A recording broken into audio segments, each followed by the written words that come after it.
Welcome back. I hope you're doing well. I will be sharing an updated recipe with you. I get so many questions about a previous video I did, a foaming face wash cleanser with black soap. So I hope this video helps. It is very detailed. I included a complete recipe with the percentages, the amount. Whenever you're formulating or making a recipe for cosmetics, it is in percentages. So I hope this helps you out, and it is very detailed like I said. So let's jump right in.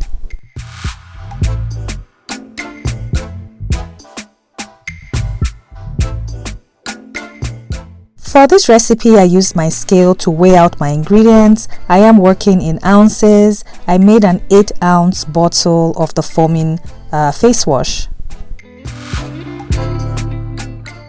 You don't have to work in ounces. If you're comfortable using grams or milliliters, you can also use that measurement as well, but I chose ounces for this recipe. If this is your first time stopping by or watching any of my videos, you are welcome. My name is Esther, and on this channel I make DIY hair and skincare videos.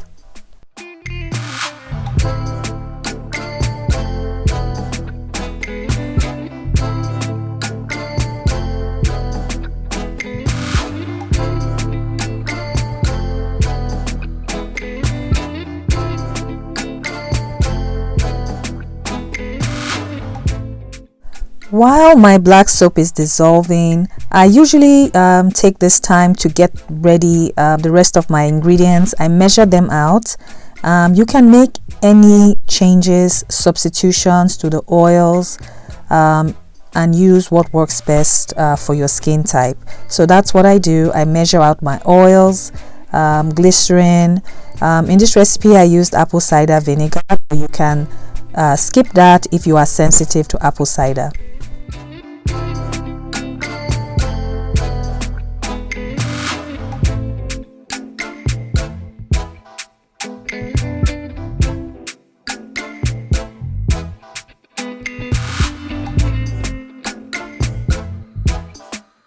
If you are enjoying this video so far and you haven't yet subscribed, please go on and hit the subscribe button, and also turn on the notifications bell so that way you don't miss any new videos that I upload. Thanks so much.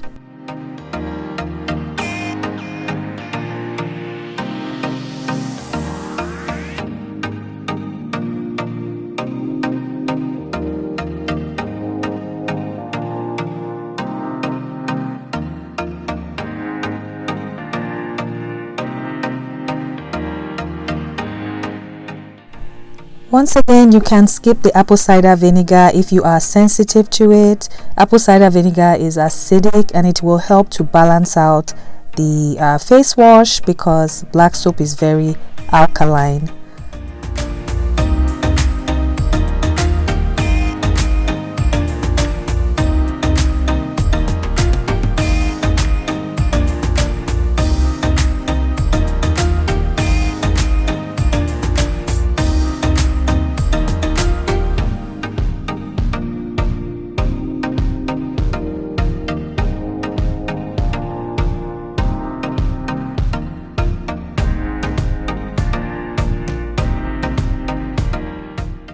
Measuring out your ingredients and having a set recipe really takes the guesswork when you have to make your products or your recipes. I make this for sale, so I have to have my recipes down so that way it's the same every single time. So I hope this is helping you so far, because I know it took me a while to get used to measuring out everything as opposed to eyeballing and guessing.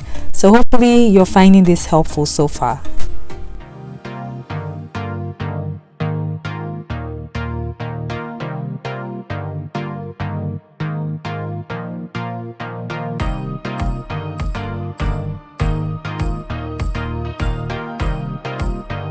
One question I get asked all the time is preservatives. Do you need a preservative? Yes, you do. When adding water to your products or using water in your products, it is very necessary. There are many options online. Just decide on the preservative you prefer using. There are many options. When I add preservatives, I tend to use a dropper. That's easy for me to use, and I find it very convenient. So once again, just do your research. A group of people believe there's no need to add preservatives. Another group believes there's a need for preservatives. I personally add preservatives to my personal products as well as the ones I sell. So just go on and make your choice. I know there's a lot of information online.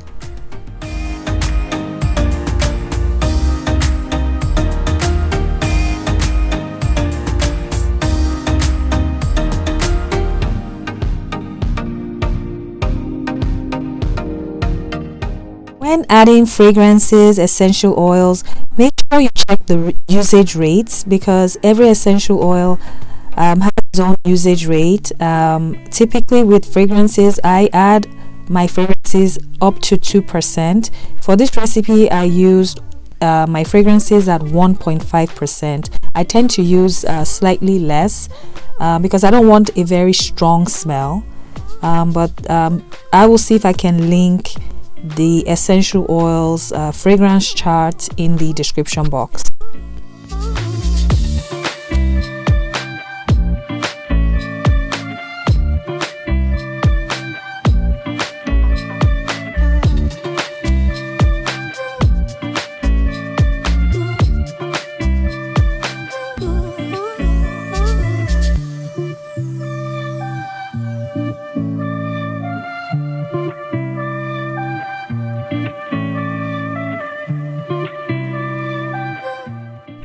I hope you found this video helpful and useful, and hopefully I was able to answer some of the questions you had.